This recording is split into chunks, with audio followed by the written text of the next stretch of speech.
Folks, welcome to your Igor, however you say it, Frankenstein, Igor Zero tutorial recorded by yours truly. So I'm going to walk you through some data that we have for this exercise. So I like using Igor predominantly for data, whereas Mathematica, I like using it predominantly for analytical relationships, solving equations, doing fairly complicated stuff. But Igor, I think, is a fantastic data analysis program. I kind of describe it as a combination between Excel and Mathematica. So let's go ahead and get started and open up Igor. So there it is. I'm going to open it up. So make sure that you enter your serial number and activation key and all that stuff. It should be available on the Start Here page on Canvas. And so you notice right away when you open this up, you've got the data browser over here, and this is the command prompt. And on my super widescreen monitor here, that command prompt gets really big. So I kind of like to just customize my Igor environment to look something like this. Everyone is going to be a little different the way that they want to interface with it. And for you PC users out there, you're just going to have one big window with everything in it where you can minimize and maximize and so on. Okay. This to get you started, to get you introduced here, this is our command prompt. And right here, this is where I can start, typing in commands. But also, everything that you can do in Igor can be done either with the command prompt or by going to all of these different menus. So for example, I could say Windows New Graph or New Table or New Layout or something like that, okay? So the first thing that I want you to do is say Windows and New Table, and you'll see this option here. Don't worry about that, just say do it. So the programmers at Wavemetrics have a little bit of a sense of humor. Instead of saying OK on their buttons, it says do it. And instead of saying cancel, it says kill. So I love it. So here we go. We've got a table up. And what you noticed, hopefully you noticed this right away, look, some code appeared. So this is my command history. And so notice it gave us the code for a new table is just edit. So I'm just going to type edit on the command prompt and push enter. And look, I get another table. So table 0, table 1. I'm going to push edit again. Okay, and I'm going to get a third table. And I'm going to push edit again and get a fourth table. Okay, and I'll show you why I want you to do 4 tables, because I've got some data for you that we're going to play with, okay? And that data, let's see here. I put mine on the desktop. It's the Igor 0, and I just have it as a simple text file. Here it is. So you can see there's relative humidity probe data, and that's 3 columns. Relative humidity, voltage, and then the error in the voltage measurement. There's nanoparticle data, which is diameter, and that's diameter in nanometers. I forgot to indicate that. I'm just going to edit as we go. Diameter nanometers, and then population, and that has units with it as well for this particular measurement that I'll share with you momentarily. As we scroll down, here's kinetic data. So 3 columns of data. That's OH exposure. This is the normalized, that SQ is squalane. That's a molecule I worked with as a postdoc. So that's normalized squalane concentration, and then the error in the determination of the squalane concentration. And then finally, thermodynamic data, which is temperature in Kelvin and the constant pressure molar heat capacity. So with Igor, it works very similarly to Excel. You can just copy and paste your little hearts out. So select everything in the relative humidity data, including the column headers. And I'm going to hit Command C on my Mac or Control C for a PC user. And I'm going to select this table into not that point column, but that first column, and say Control V, and bam, look at that. It put all the data into my table as well as the header label. Sweet. So let's do that for the nanoparticle data. Okay, Control C or Command C, Control V, and beautiful diameter and population. Notice when I had that parenthesis, instead it did the underscore. That's fine. Okay.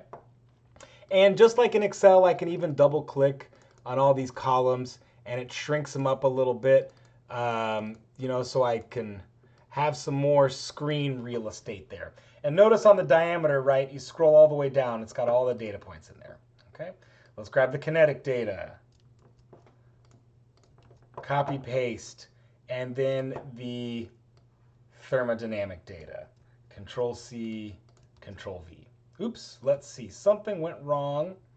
So, this is a good practice. So if something goes wrong, watch what I'm going to do. I'm not going to stress.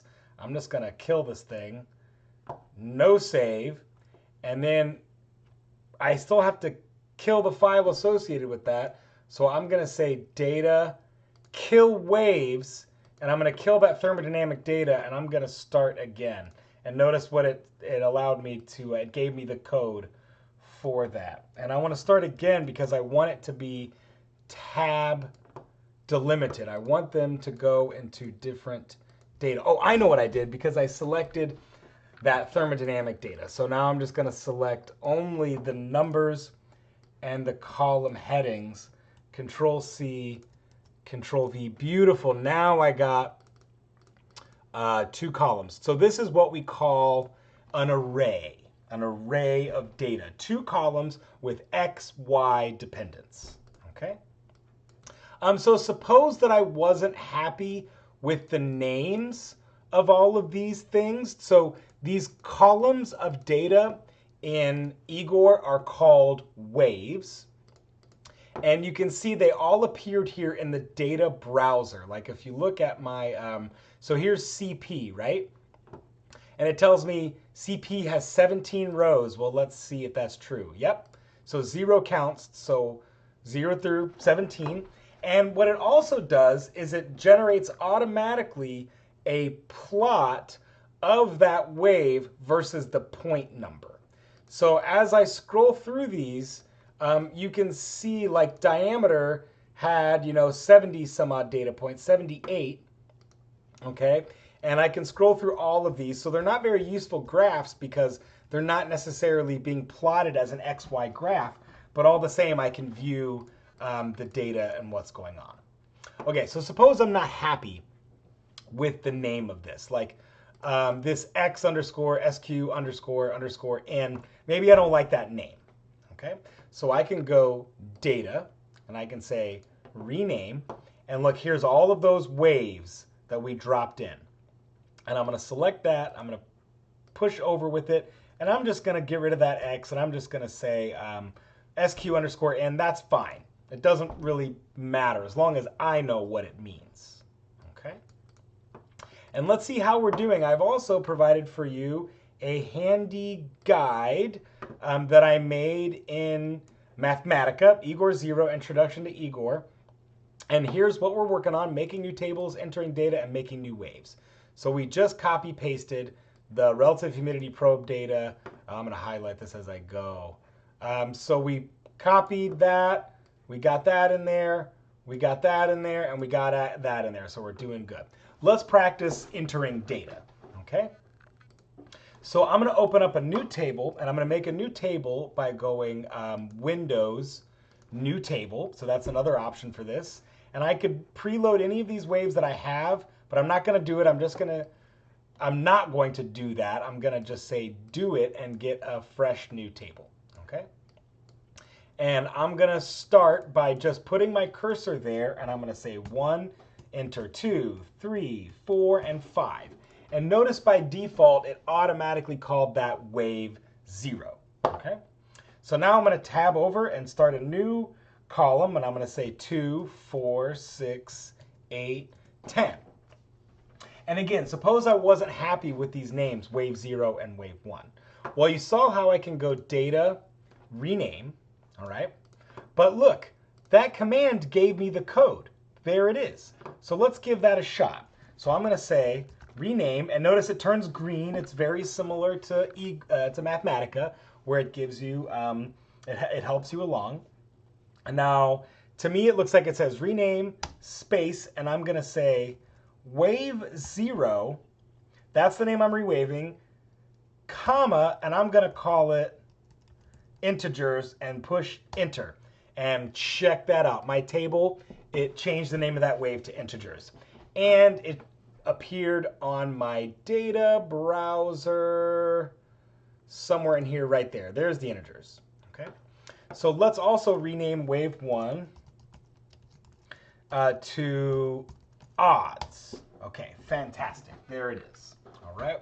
So let's see how we're doing on our guide. Okay. Great. Entering data. Check. Integers and evens. Rename wave 0 and wave 1 to integers and evens. Fantastic. Okay. Now, how do we make a new wave using the command prompt? Okay, so that's what we're going to do here. So I put the code in there for you. Notice it says, let's just follow it. It's going to go make slash n equals 5, comma, odds. So what does all of that do? Name, oh, not odds, duh. Okay, so that's a mistake on this worksheet because we already did odds. So make it evens. Okay, great, and it took it, okay? And not much has been done with that. All we've done is said we've created a new wave that n equals 5 means it has 5 data points, and we've named it evens, okay? So I want it to appear on this table so I can use it. So now with this top table selected, so you can see like if I select table 2, it comes to the front. So make sure this table 4 is selected and say table, append columns to table, and I'm going to select evens. And now I'm going to say do it. And look, I got the code generated right there. So now in the future, I can store that in my head. And I know in the future, I could write append to table, space, and then the wave name. But look, it gave me 5 data points, 1, 2, 3, 4, 5, but it didn't put anything in these data points, right? It didn't know anything about this wave, okay? Oh, now this is driving me crazy. Is this driving you crazy? Okay, let's do this. 1, 3, 5, 7, 9. All right. 2, 4, 6, 8, 10. Okay, there we go. Integers, odds, and evens. Okay. Let's see what's coming up next. Okay, so we did that. We made a new wave, odds. Okay, now let's do some real functions. Okay, so this time we're going to make 2 functions, function A and function B, and we're going to give them 1,000 data points. So I'm going to say make slash n equals 1,000, comma, function A, that's just my custom name. You could call it Bob if you wanted to. Function B, and I'm going to push enter. Okay, great. So function A and function B are there. Let's check the data browser. Yep, so there's function A, and it's nothing. There's no values, but here we go. It says that it's 1,000 data points. Okay, great. Now, let's make function A equal x squared. And the formatting and the typesetting in Igor is not nearly as slick as Mathematica. So to do x squared, it's just going to be function A equals x caret squared, enter. And now I'm going to say function B equals, and this is going to be, I have to say 5. I think that's another mistake in my PDF. Apologies. 5 asterisk x for multiplication to the caret 3. So 5x cubed, enter. Okay, so now I have my function A and my function B. Let's see what those look like now. Oh, there's function A, and that's definitely an x squared graph. And actually, I can even double click in that data browser And fantastic. Look, it automatically generates that x squared graph. Or function b, 5x cubed, it automatically generated that for me. And notice, it only plotted it, the way that it's plotting it, okay, is it's giving me all of the y values, right? All of these y values. But it's automatically substituting the generic data points as the x values. So for example, if I say Windows new table, I'm going to put function A and function B in a new table. And here they are. And you notice here that they're just single values, right? So for function A, if x is 0, then the whole function's 0, right? Because remember, it's x squared. So for example, if x is 2, or it's the second data point, then it goes 4. So just keep that in mind when you define functions. It's going to arbitrarily use these points as your x scale unless you define an x scale, okay? So I'm going to kill this table, and I'm going to kill this graph because I don't need it for now. We're still going to do some graphing in a minute, okay? But now let's define another function, but this time let's set the x scale, okay? So I'm going to say, I got to do the make code first, make n equals 1000, comma, function c, enter. And then now look at my code down here, right? I'm going to say set scale space x, comma, 0, comma, 2 times capital Pi, comma, function c. And notice on my set scale code, I'm going to see if I can get it to hover over for me. Is it doing it? It gave me, I think maybe you saw it, it gave me what the syntax is supposed to be.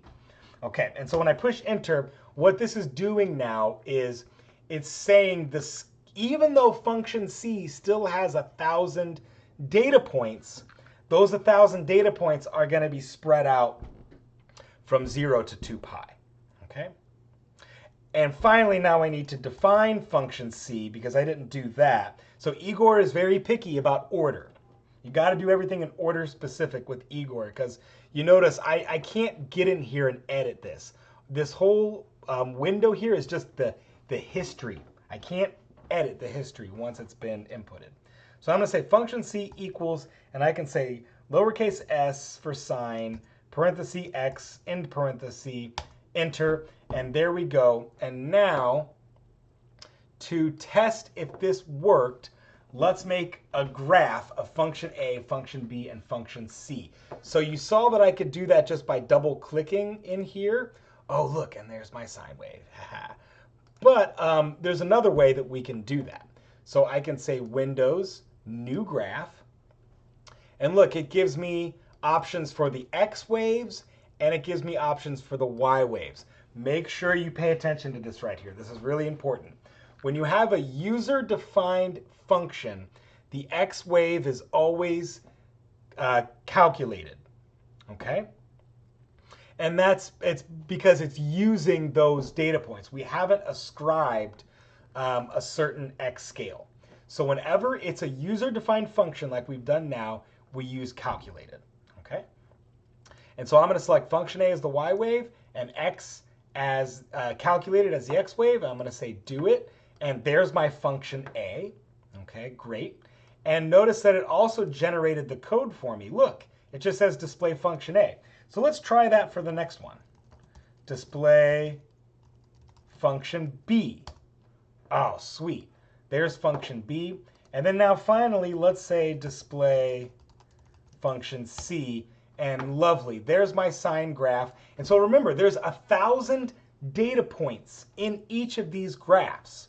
Right? You can see function A, it goes from 0 to 1,000. Same with function B. But in function C, it's only going from 0 to 2 pi, 6.28. But there's 1,000 data points spread out in that scale. Okay?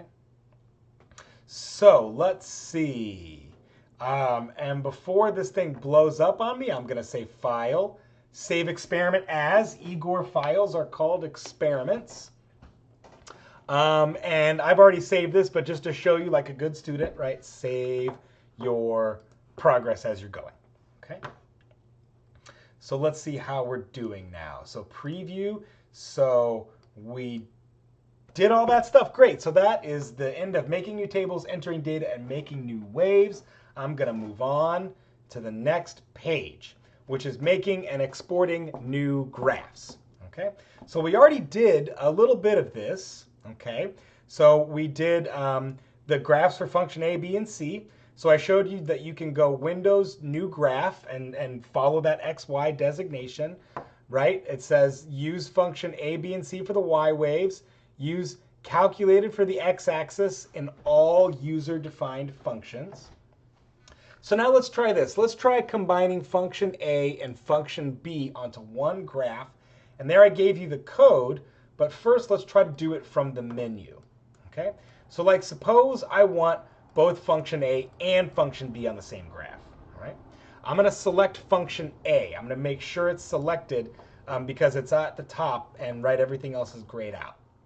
And I'm gonna say graph, append traces to graph. That means I'm putting a new wave on this graph.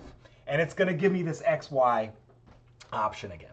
So I'm gonna say function B because I already have function A on this graph, and calculate it. Do it. Great, now they're both on there. So it says function A, function B. Make this a little bigger so you can see it.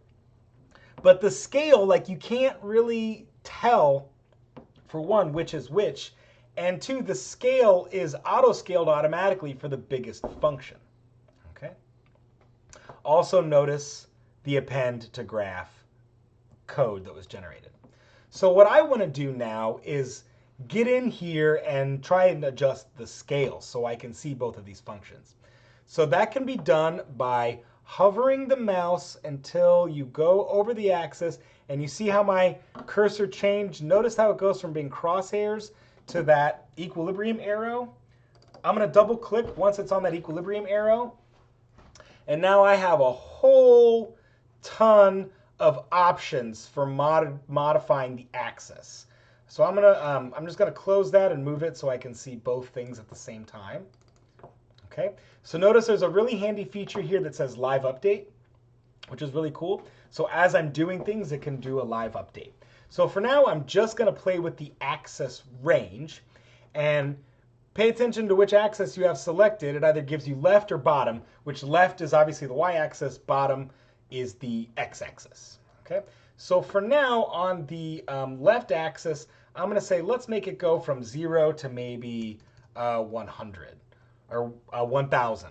Oh, cool, so now you can see there's two lines right there, okay? So I'm gonna try to zoom in a little bit better on that, on the bottom, and I'm gonna make the bottom scale like maybe 10. Oh, cool, there we go. Now, some of you that have a really keen eye might notice that it looks kind of jaggedy, right?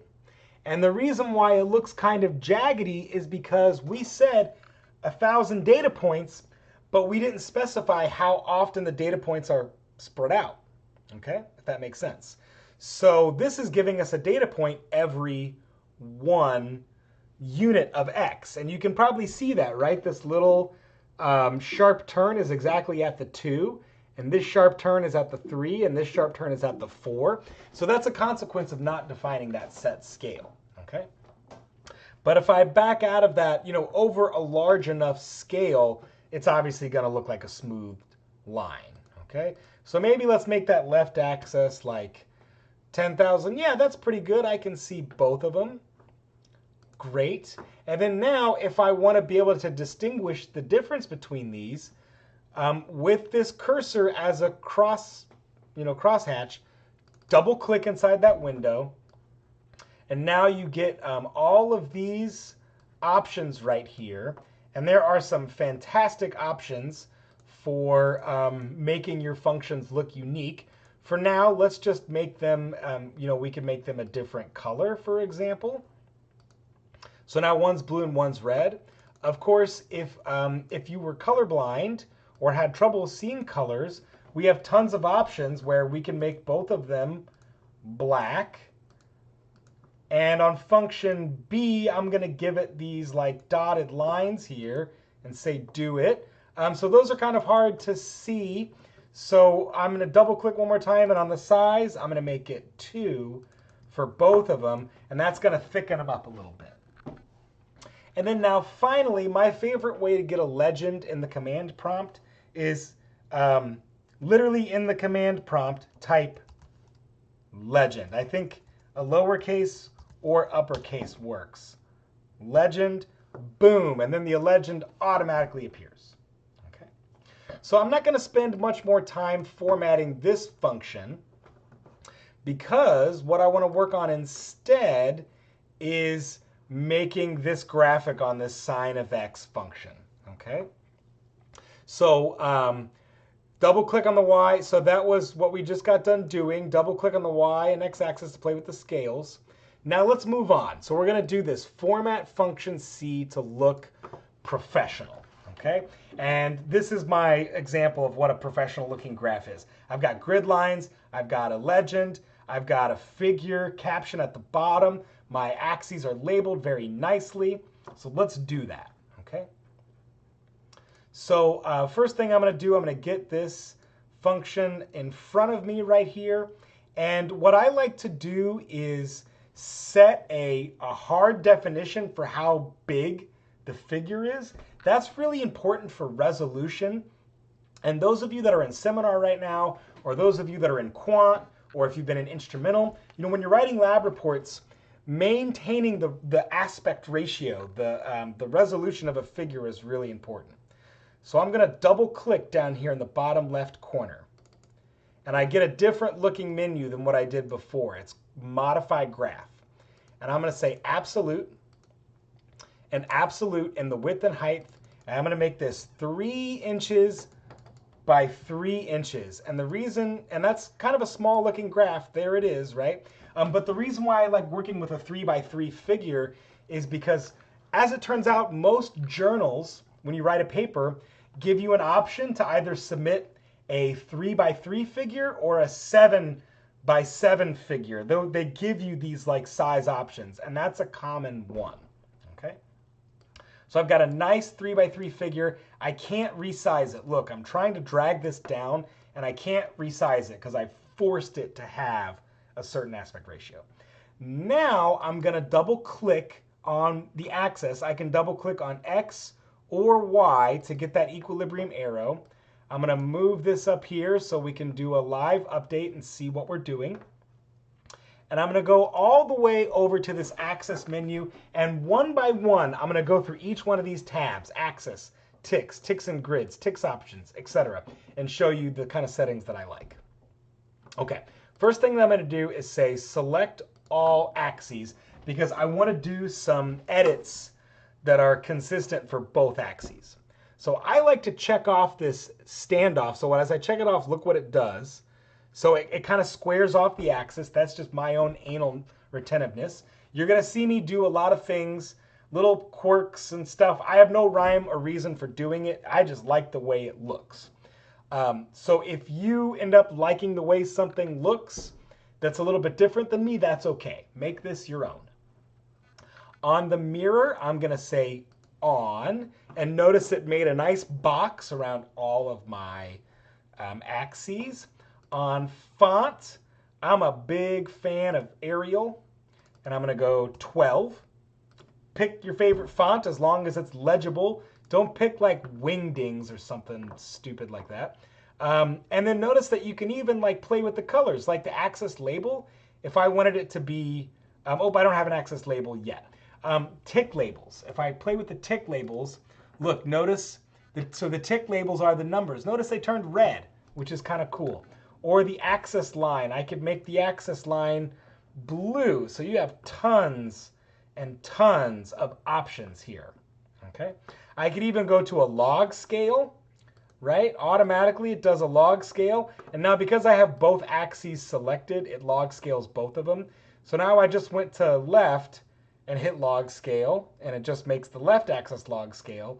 Or I could go bottom and make the bottom axis a log scale as well. This is super useful for things we're going to do later on. Okay. So now I'm going to go to this AutoMan ticks. Okay. And I'm going to say select all axes. So I just have to do this once. And I'm going to push minor ticks. And here you can see my minor ticks showed up. So on the automatic ticks, these are the major ticks. Notice it says approximately 5, and there's 1, 2, 3, 4, 5 ticks. So watch what happens when I say 10. I got twice as many. Or if I say 2, I only got these simplified axes.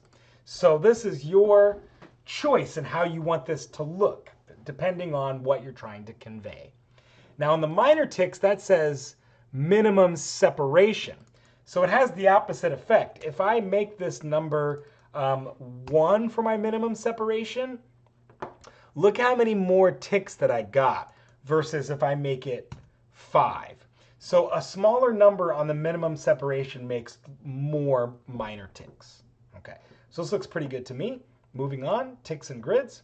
So I always like to check scientific. This sign graph doesn't really have any scientific notation, so we're not worried about it. But in some of these other examples, there's going to be scientific notation. And at that point, I'll talk about what this high trip and low trip and pre-exponential scale means. Okay. So I like my tick dimensions on the inside. Notice how now it's squared it off and made them on the inside. Maybe you might like them on the outside better. I'm doing what I like. I like to put a grid on the, so notice if I say grid on, it puts a grid on everything. To me, that's a little too blurry. So I say major only, and I put these nice grid lines on the major axis. I like to make them a little bit thicker, 1/2 inch thickness, and I'm going to make them black. Okay. So now on the tick options, I don't really ever do anything here, so I'm going to move forward. Now on the axis label, so this is how I'm going to label each axis. Make sure you turn off the multiple selection. On the left, I'm going to say amplitude, assuming I can spell, amplitude. And it's automatically giving me a 12-point font there. I want to make it a little bit bigger, so I have to put the cursor to the left of the word amplitude. Font size, I'm going to make it 14, and notice, just like in the command history, it generated the code for me and how to scale up the font. So I'm going to go to the bottom, and I'm going to type radians. But now if I want to scale up the font on that radians, I remember that it was /Z14, and that made it a little bit bigger. Okay. If I want to make it bold, I can say special, style, bold, and then watch what it did. It generated the code for me. /F01 radians. So now if I go back to this left, I remember that /F01 radians, and that makes it bold. I don't expect that you're going to memorize these codes. But that's what I love about this program is it gives the code for you when you do the operation, which is cool. Okay, so now I'm going to keep moving. I'm going to go label options. So I'm pretty anal in the way I want my axes to look. So on the label options, I'm going to select all axes. I like to say label position mode, axis absolute. And now by changing this number, axis label position, I can move the axes however I want. So I put in about like 50, well, let's try what does 40 look like. That looks pretty good. That's nice and tight. And notice I can even do this where I rotate them. I could rotate them by 90 degrees if I wanted to. I could make them all upside down. And because I have multiple, all axes selected, it's doing them all at once. So I'm going to go back to the 0 degree. Okay.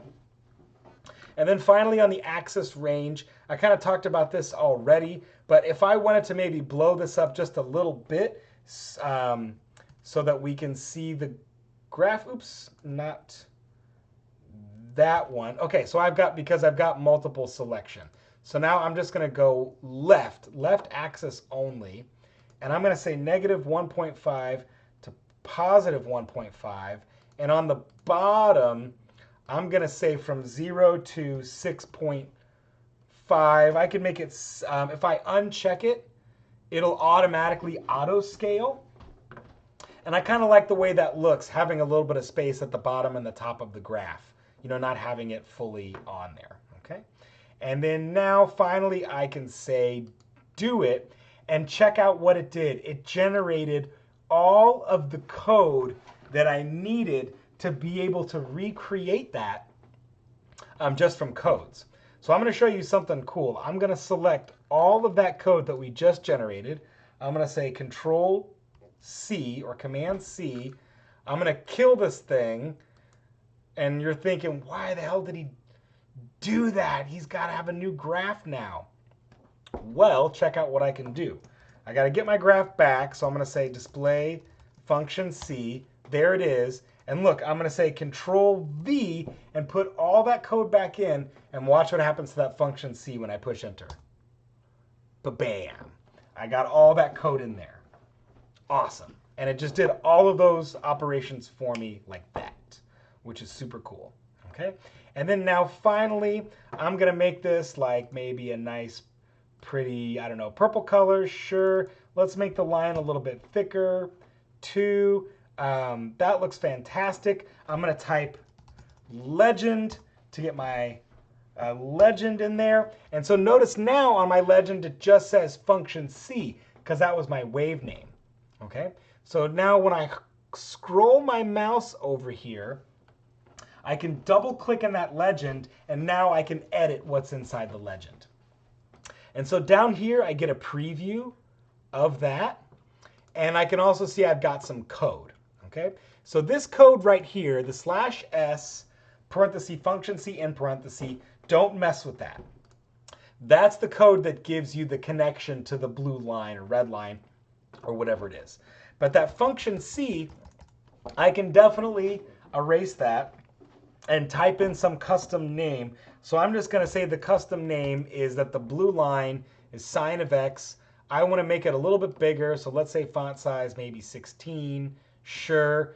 And let's say change and beautiful. And now look, I can move this around wherever I want.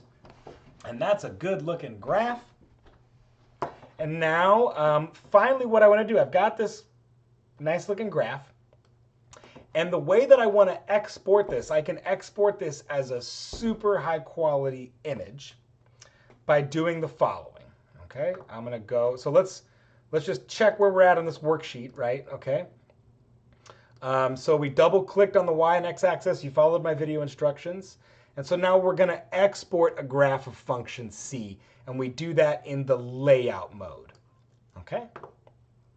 So let's keep going. So I'm going to say Windows, new layout. And then now I've got all of these objects that I can choose for my new layout, right? Like there's that graph 0, graph 1. I could even put the tables in my new layout if I wanted to. I'm going to grab this graph 2. I'm going to keep it in the default orientation, but I could, which I believe is portrait, but you could actually then tell it to do landscape or portrait if you wanted to. Okay, so we'll say do it. Here is my new layout. I'm going to increase the zoom so I can zoom in on it.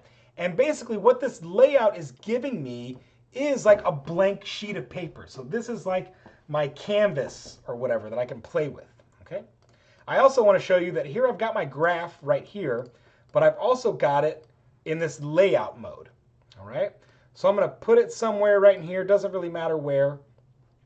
I'm going to right click on it when I get this stuff. Yep, I can right click and see how it says convert graph 2 to embedded. That means I'm going to embed it into this layout and notice that it disappeared from my window. Expect that. It's going to disappear. And now what that's doing is it's still giving me edit privileges, but it's kind of like a way of saying like, okay, this graph is now like ready to be exported. It's ready to go. Okay. I like to get rid of this black frame around here. So I'm going to select that frame and then right click and then say frame style none.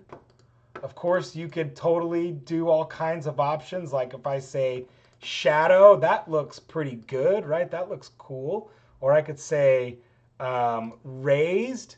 That looks kind of cool. It looks like a button. I'm just going to get rid of all that stuff, okay? And so now the last thing I'm going to do to make this a professional figure, I'm going to give it a figure caption. So look at all of these options that I have right here. So this is drawing. So I can actually draw lines and arrows like little, not emojis. That's what I thought for a second. I can do all kinds of stuff on here. Okay, I'm going to hit Control Z. But what I want to do is go back. So that's draw mode or layout mode, that top button. I'm going to select the text box annotation. I'm going to click somewhere right there on the bottom, and it gives me another one of these editing text boxes. Okay? And I'm going to say figure 1, a graph of sine of x. Sure. Okay? But now let's suppose I want to make that figure 1 bold. So remember, I can say special style bold. Okay? But now it's going to bold everything else. So I'm going to put my cursor after that colon and go back and say special style unbold. Okay, great. And then I kind of want this to be a little bit bigger, so I'm going to say font size 14. And note, I need to do all that stuff with the cursor before the words, because it's going to apply the code from left to right, top to bottom. So this put another frame around that text box, and I don't like that stuff. So I'm going to click over to this frame button, okay? Annotation frame box, I'm going to say none. I could also say underline, and that might look pretty good as well. I'm going to just keep it as none, and I'm going to say do it. And now if I want to move that around, I need to grab this mouse arrow, which allows me to move stuff, and I'm going to center it like so. That's a good looking graph.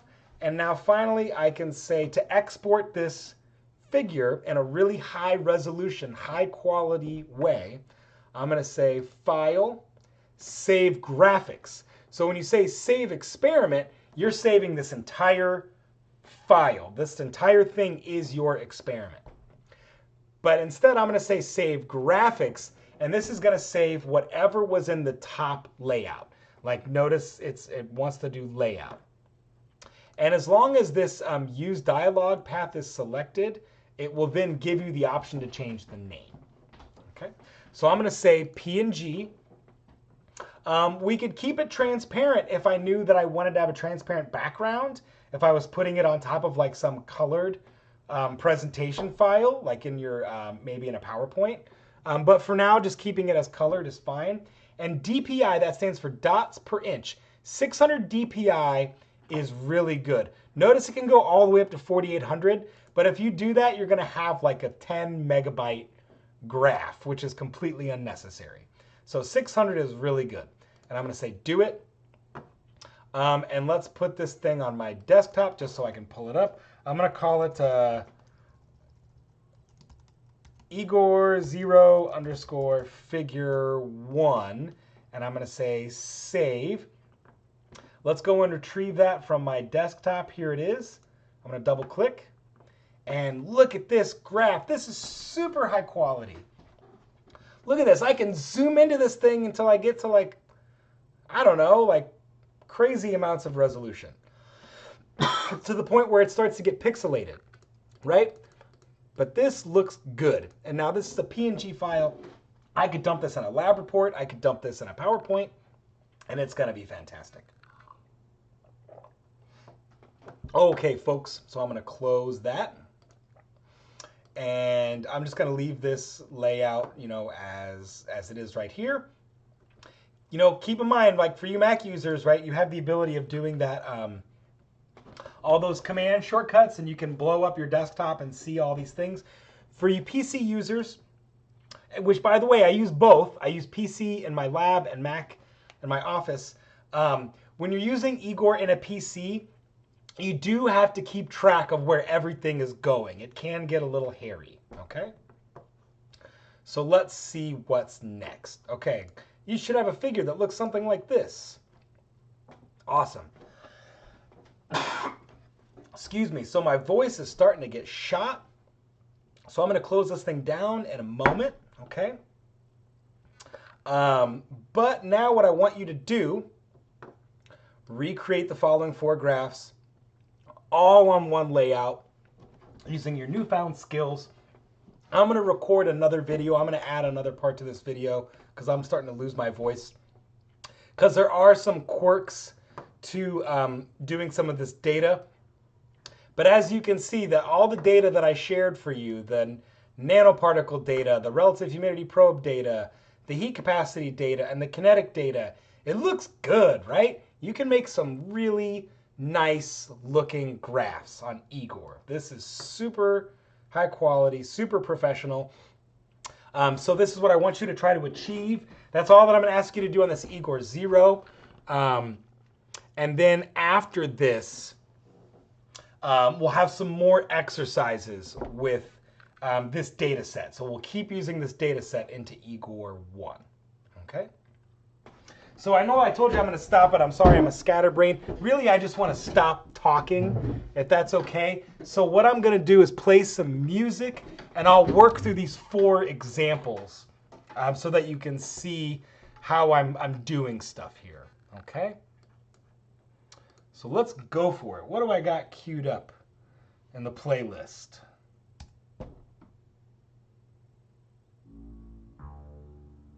Nice. Okay, I'm gonna start making some graphs. If I have just a little bit of stuff to interject, then I'll slow the music down or quiet it off so that you can hear what I'm saying.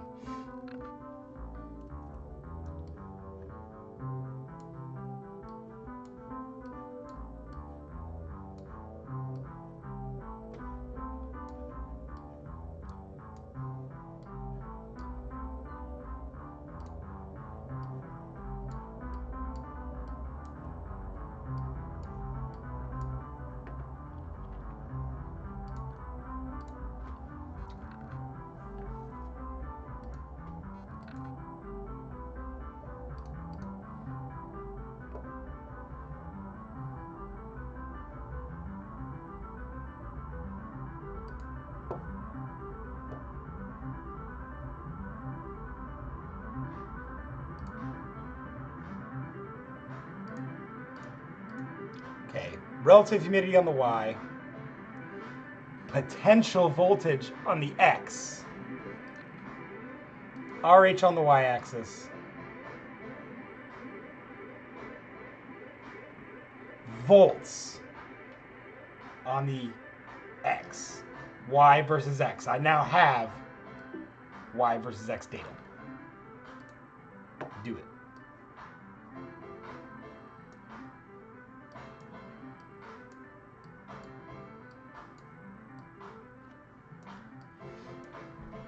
Okay, with all data points, not lines. When you have a smooth function, use a line.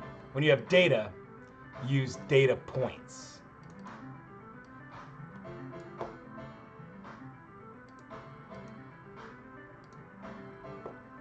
Play with these markers. They're super fun.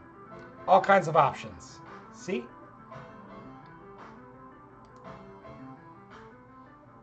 I like stroke color.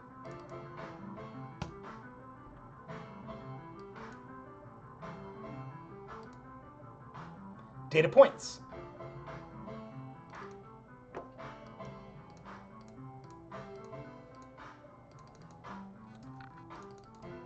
Three by 3 box.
Okay, that one looks good.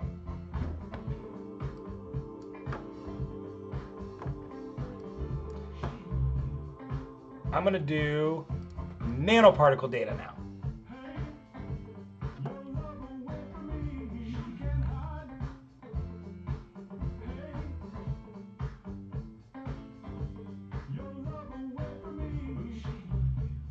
So now I can say display. I'm just going to go back to the menu.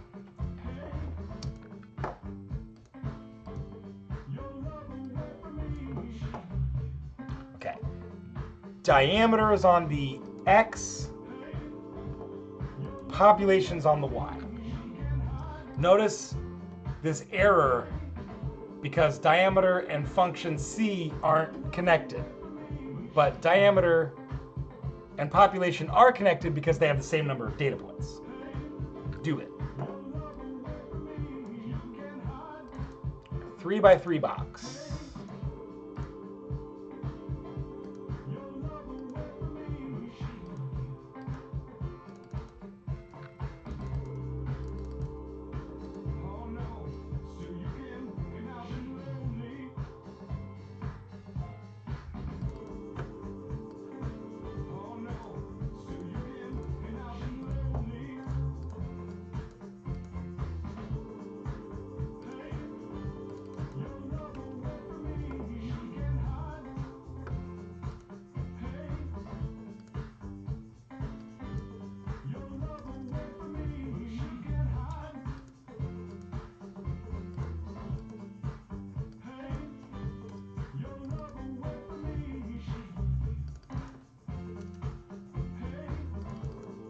Maybe 35. Yeah, that looks good. Put the data in the middle, right?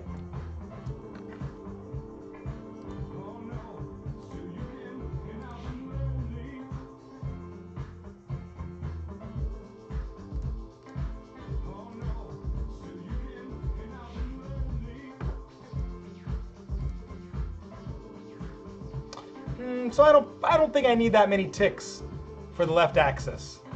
I don't think it's necessary.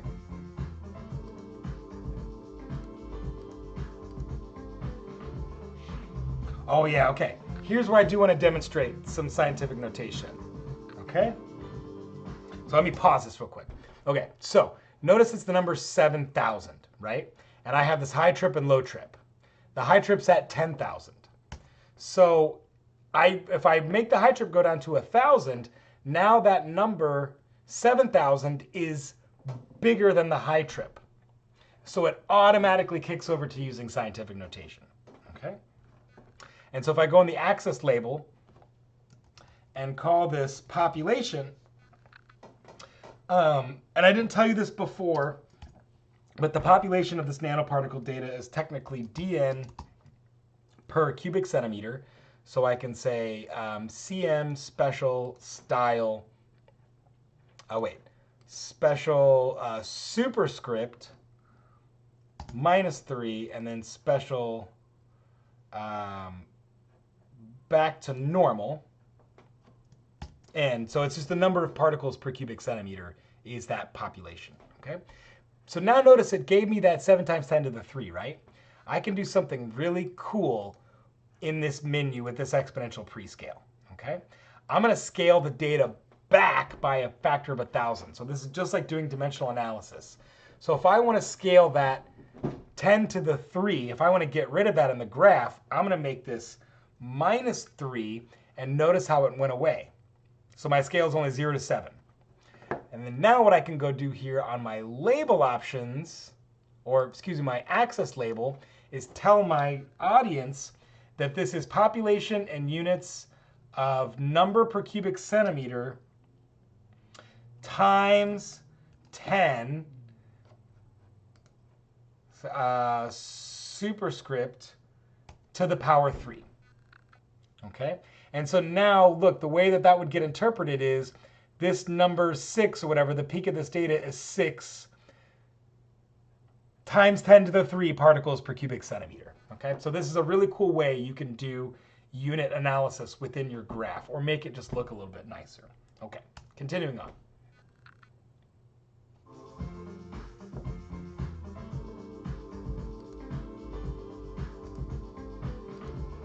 Oh yes, and one thing I forgot. When we have a bunch of formatting like this, so notice I'm going to scale this up and make it 14. I'm also going to make it bold.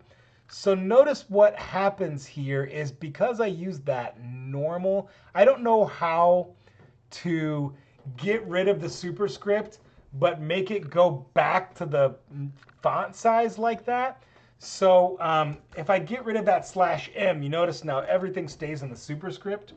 So I like to say /m, but then I have to say /z14 again, unless some of you figure out a way to keep that return there. This works. I can see a preview of how it's going to look. Okay.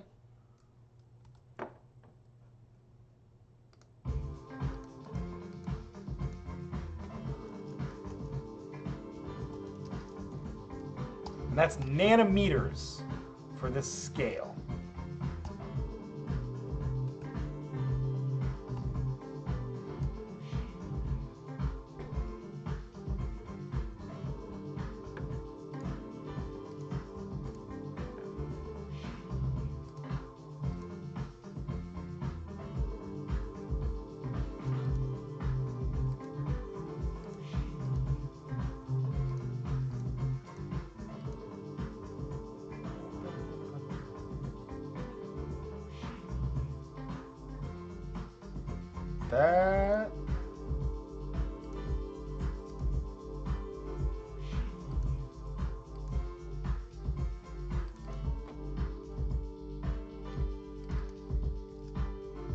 That looks good to me. Do it. And remember, this is still data. Has to be data points. Always data points for data. Let's go like purple, markers, triangles. I like this stroke color. What that stroke color does is put like a black line or whatever the stroke color is. It draws a line around that. And let's make it like 5 or something. Those are a little too big. So let's make it 4. Beautiful. Okay. Nanoparticle data is done. Let's do kinetic data. Window, new graph. Okay. OH exposure is the x-axis. And the normalized squalane concentration is the y-axis. Do it. Let's make a 3x3 box.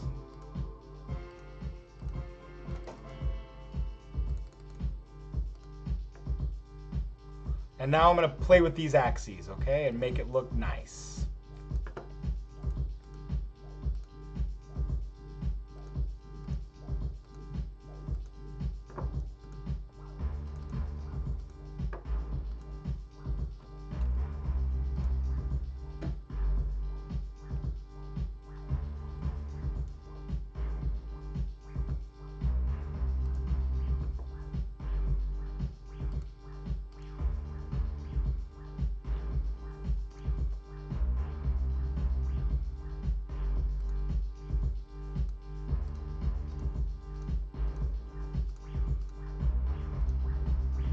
Okay, I'm going to pause it. Here's another great place to use scientific notation, because you may have noticed my OH exposure, like they're big giant numbers, right? Times 10 to the 11th or whatever.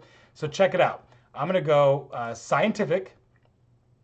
So engineering notation is weird. Like, you know, they say 10 times 10 to the 12th, but notice scientific, it goes 1 times 10 to the 13. I don't know, whatever. Okay, and notice that that number is gigantic. So I don't have to use the high trip, it's already using the high trip because 10 to the 13 is much bigger than 10,000. But now because I have that times 10, 13, on this exponential prescale, I'm going to make it minus 13, okay? And that doesn't go away yet until I add a label. So on the bottom there, as soon as I start typing OH exposure, that times 10, 13 went away. And so now the only way that your audience is going to know, or that your reader is going to know what that scale is on this label, you need to say times 10, it's slash S 13. So it's scaled up times 10 to the 13. And technically the units of exposure are seconds, molecules per cubic centimeter. We're going to learn that in our kinetics section soon enough. So I can interpret that units as seconds times molecules per cubic centimeter. So it's, you can see that we'll be able to tease out a rate constant out of this data later on in the semester. Okay, let's go back to some LCD sound system.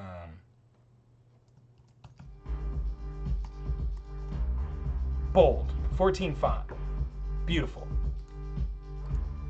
Left axis. So this is kinetic data. So I'm going to say it's bracket, squalane,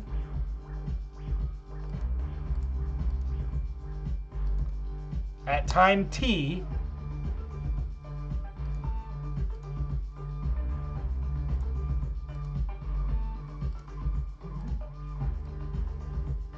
back to normal, divided by the initial squalane concentration.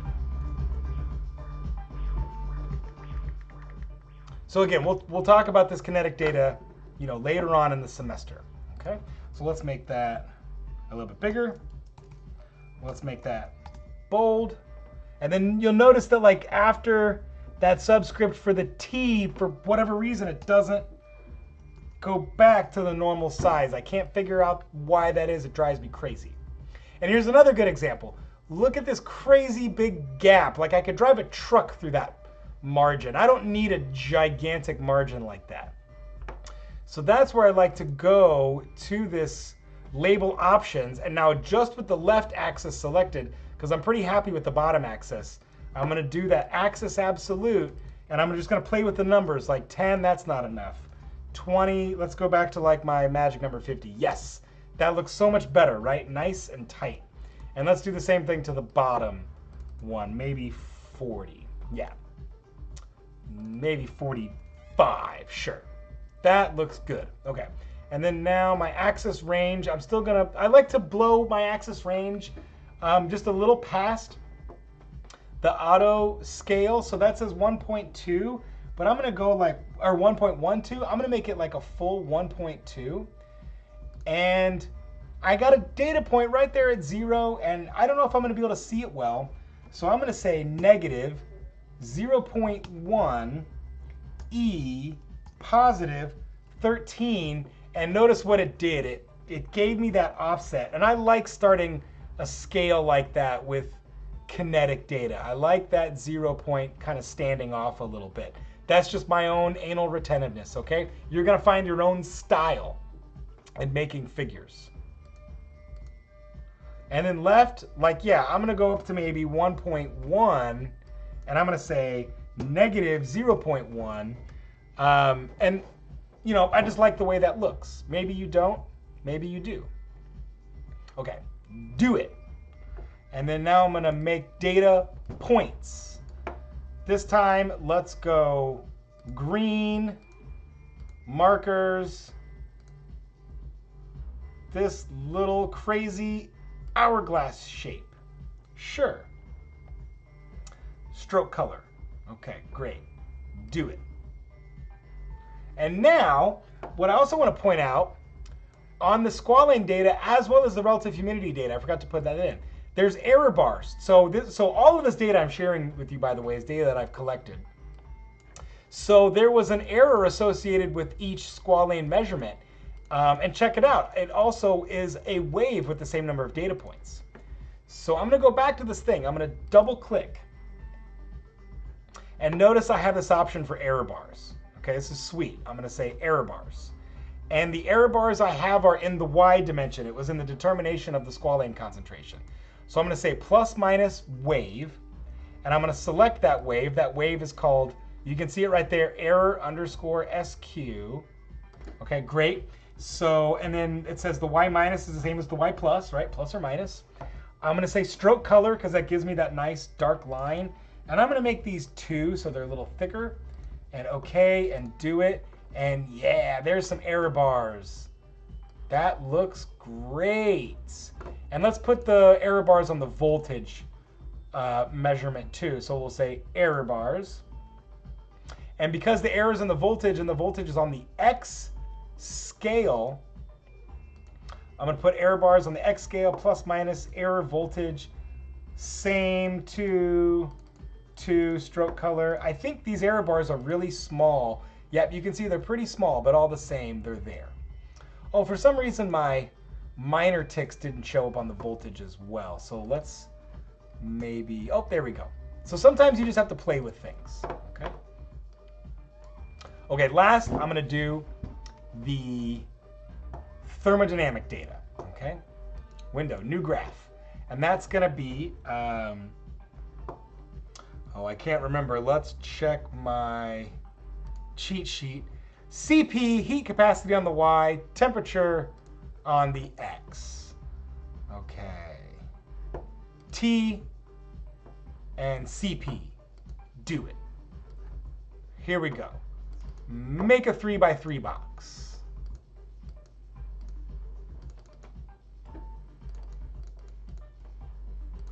Okay, let's get in here and do all of these axes. Okay.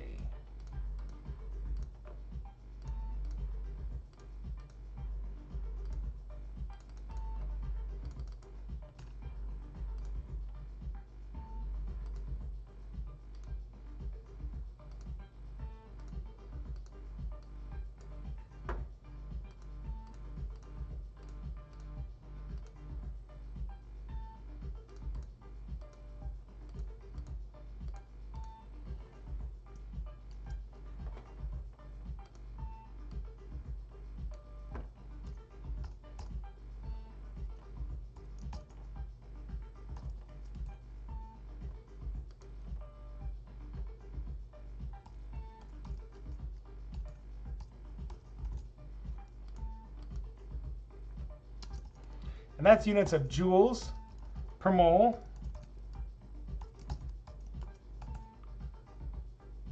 per Kelvin.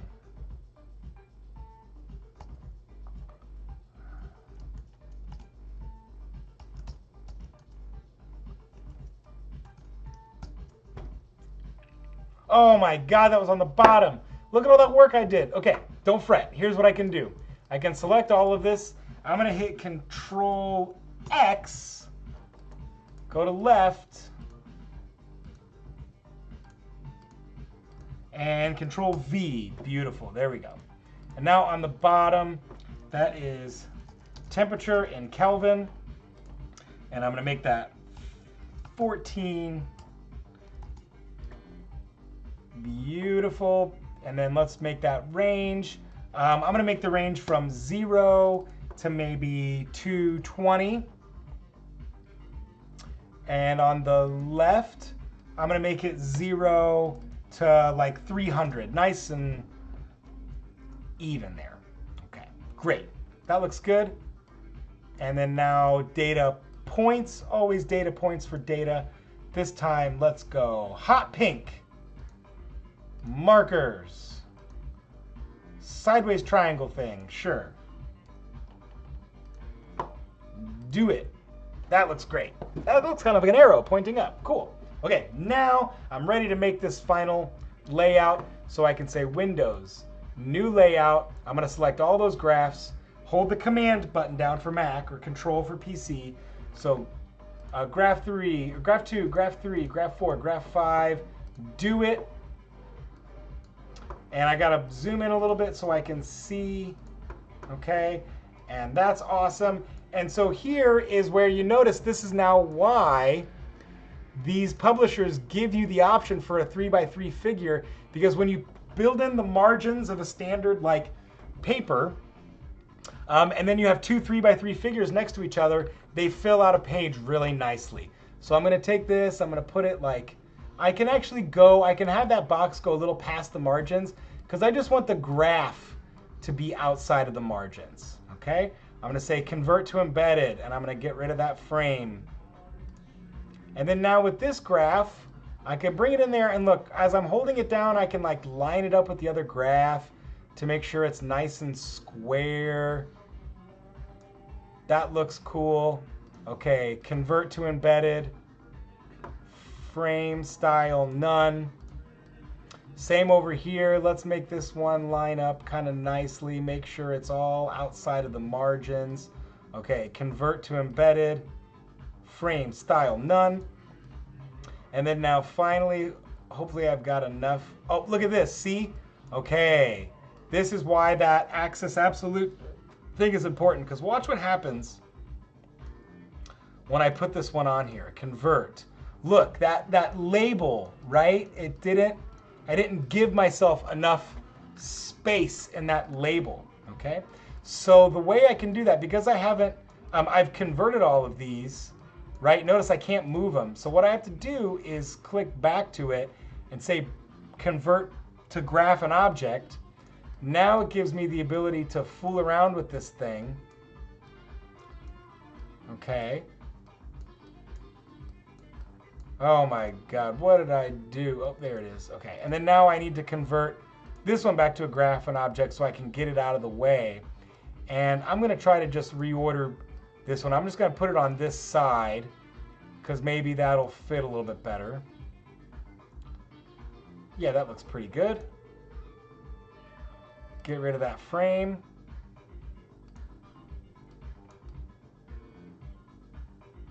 Ah, okay, so I got to do some editing on that thing. So now I'm going to go back to that graph. Here it is. I'm going to get that label a little bit closer in from the label options on the left. Axis absolute. Let's make it nice and tight. Yeah, that looks great. It also looks like, did I do a bold? Yeah, I did a bold. Okay, do it. So now that's nice and tight. I'm gonna say, yeah, let's get it right there. Convert to graph and, oops, I did it backwards. Embedded. Frame style none. I think I maybe accidentally reconverted this, so embedded. Frame style none. And look at that, I got 4 graphs on a page, and now you can do really slick stuff, right? By saying like, okay, put this caption on there. And I can call this figure A, Z, I'm gonna make it just maybe let's make it like 18 font. Okay, do it. And I can put that, select the cursor, and I can put that like in that caption, figure A, figure B, figure C, figure D, right? So finish it off for yourself so you can kind of see what I did here. I labeled it, export it, and then at the end of that PDF document that has the instructions, I'll give you instructions on how to finish this assignment. Okay, folks, happy Igoring.